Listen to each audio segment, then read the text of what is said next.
3. All right, guys. Today we're going to do this a little bit differently. I want you to actually do this handout before you watch this video.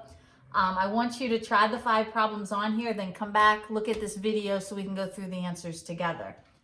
We've been discussing probability, which is basically a number value to describe the chances that something is going to happen. That number value is going to lie in between 0 and 1. 0 meaning it's impossible, it will never happen, and 1 meaning it's certain to happen, absolutely will happen. In between numbers, such as 1/2, 3/4, 1/4, it just kind of gives you a range of, is it more not going to happen or more likely to happen? The first example on the review deals with different genres of movies and the probability that Jason will draw that type of movie. So the probability that he gets science fiction.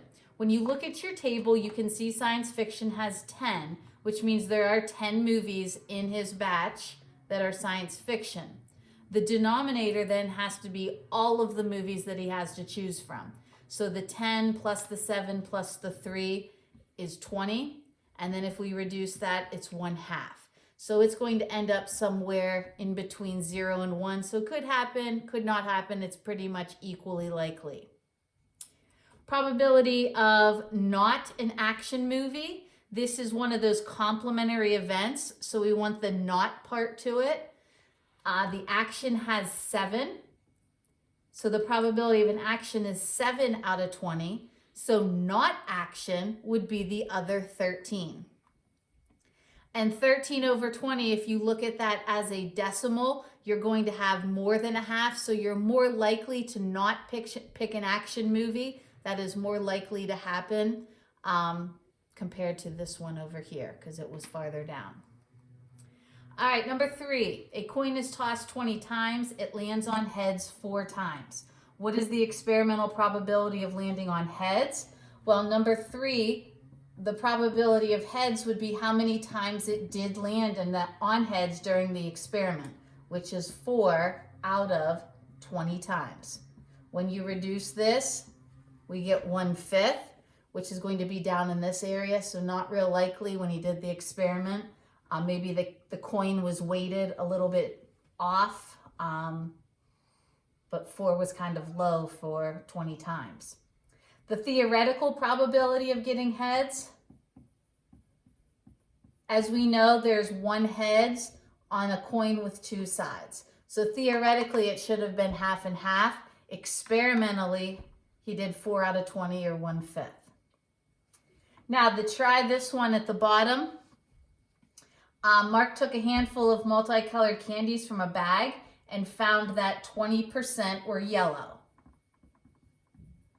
15% of the candies were green.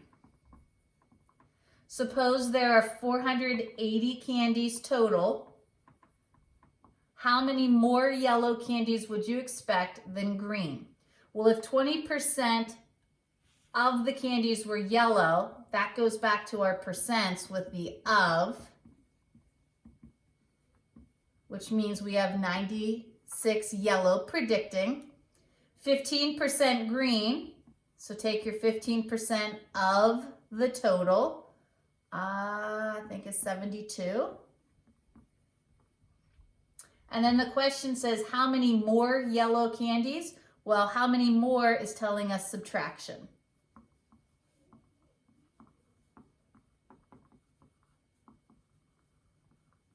That's not great English, but you get the idea. There's more yellow. Tomorrow you will be taking a quiz on this, so if there are any questions you have, please be sure to email them to me or comment on them in your assignments. Hope you guys are doing well. Have a great day.